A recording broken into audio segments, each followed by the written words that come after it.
I met a younger woman last night, and something in her was just crying out for love. Crying out for love.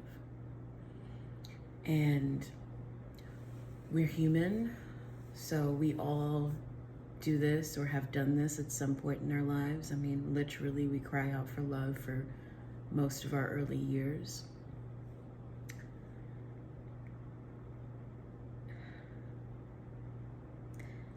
It's something that's been coming up just over and over and over again in some of my client work and just what I'm observing. I'm doing very little one-on-one these days, but I'm seeing this pattern of crying out for love. I don't think it's an accident because we're in between these eclipses, and the eclipse, if you follow tropical astrology, you know, whatever system you follow, if you are adept at tracking energy, which is what those systems are meant to do, you will see the themes, right?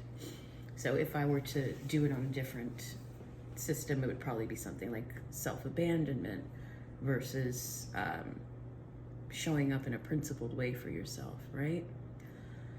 Libra Aries, it becomes, well, how do I be me and how am I in relation to others?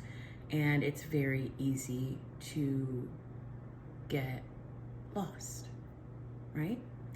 Very easy to get lost. So I met this woman and she was just crying out for love, you know, early 20s. And I just knew the look in her eye. I just knew the look in her eye. I've seen it in the mirror. I've seen it in others. I see it in women who are much older, just crying out for love. And I actually got to talking about this on Twitter the other day because someone had posted kind of a question compliment where it was like, I love when I meet, I'm paraphrasing, I love when I meet really, really confident women. And like, basically, is there like a recipe? Is there a formula to be that way? And there really is no formula. Someone can have methods to get you there. I have my own methods to get you there, but really, ultimately, what it comes down to is a personal decision, right? So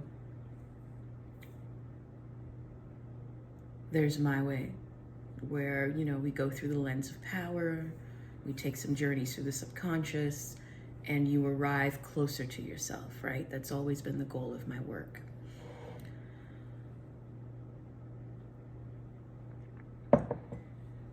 There's also, again, that decision that you don't need really any more input or tools to make. I think one day I woke up and I figured out, like, I'm just gonna be a confident woman. I'm just gonna be confident. And anything to the contrary, it just became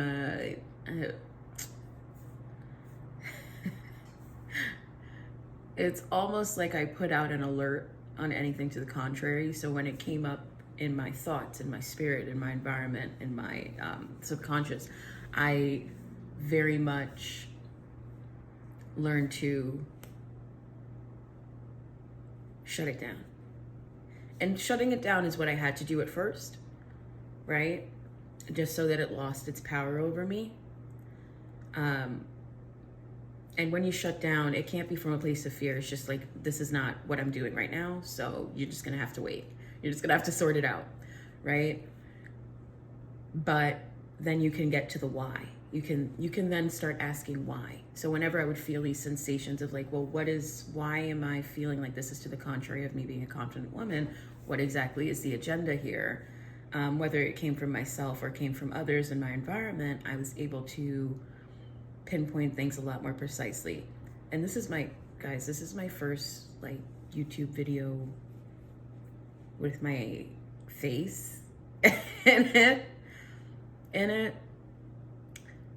So this is not how I expected to present, but when I feel something, I have to transmit the message, and I didn't want to complicate it. I felt like I was going to complicate it if I was like, well, now I have to go put on stage makeup. But anyway, good morning. This is me on a Saturday morning. I got home at 3 a.m. Anyway, what I mean to say is you can make this kind of decision. I'm just going to be a confident woman. And for me, how I arrived at that is I was trying to do other things. I was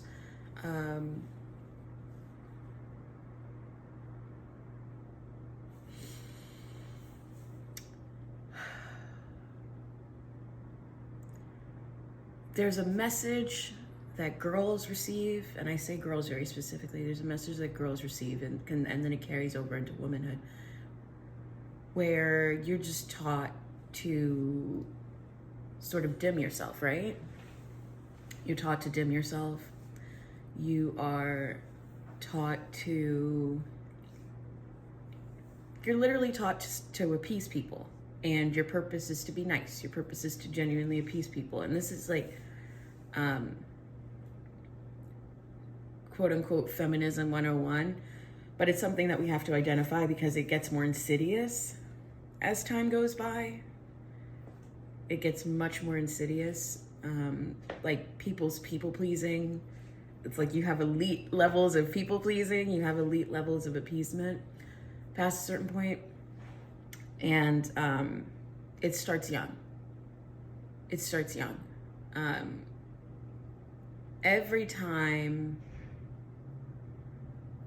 it's like a flower pushing its head up and then somebody just going. And that's what we do to girls' confidence, right? So when I meet grown women, or who are grown chronologically, when I meet grown women who just have this kind of crying out for love thing, I know that they've been wounded there. You know, I know at some point they shot their head up and they got cut off. I know that. And when you make the decision that that's insufficient for you, when you make the decision that you're not going to do that anymore, when you make the decision that it never gives you what you want, first of all. Never. It's not. You're not going to be happy. If you are in any way denying your desires, you are not going to be happy. It's just a fact. It's just how this thing works. Because we're not here to be miserable.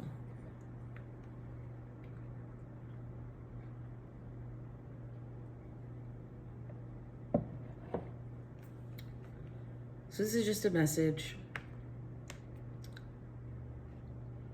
I could genuinely talk about this all day, but I don't want to make this too long. This is just a message to say that you can at any point decide that playing like you don't have personality, desires, wants, needs, you can decide at any point that that's not going to work for you anymore.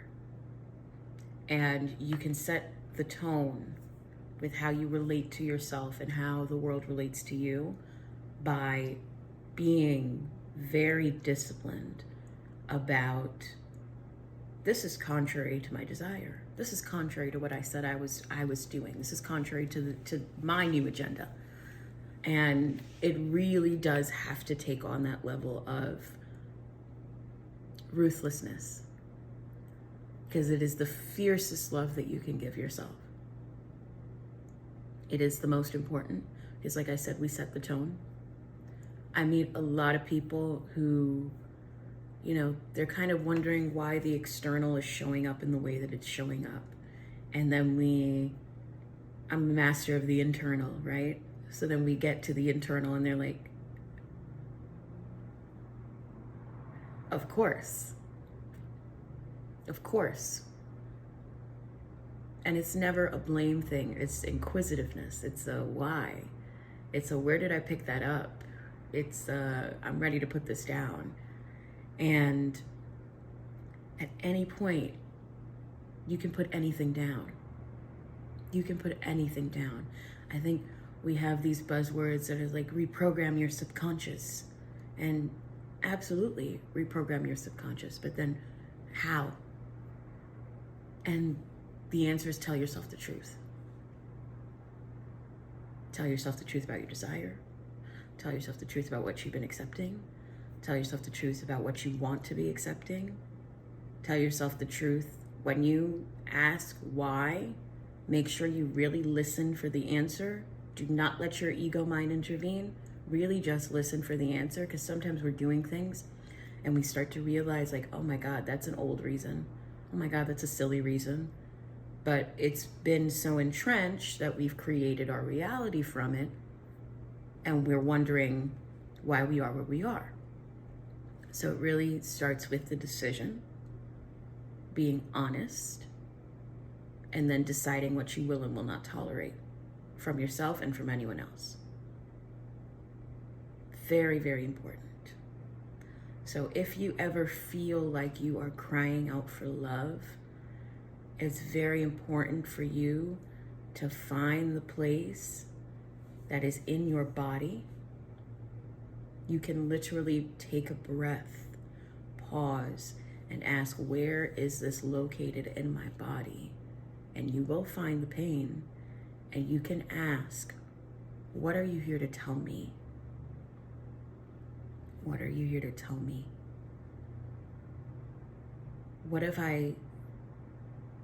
What story have I created around this pain? That's giving yourself love. And that really, really, really matters.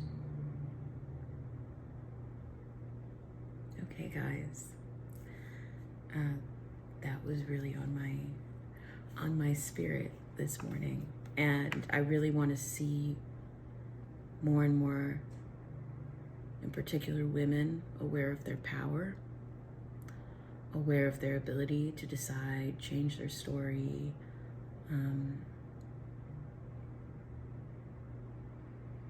in a really grounded way. In a really grounded way, because I think it's very easy to get caught up in these ideas and not integrate, not practice, and we talk in circles and heal in circles. But until you decide to do something differently, you know that you're not going to see the movement that you like. It really comes down to the power of your decision and your ability to stick with it. Love you.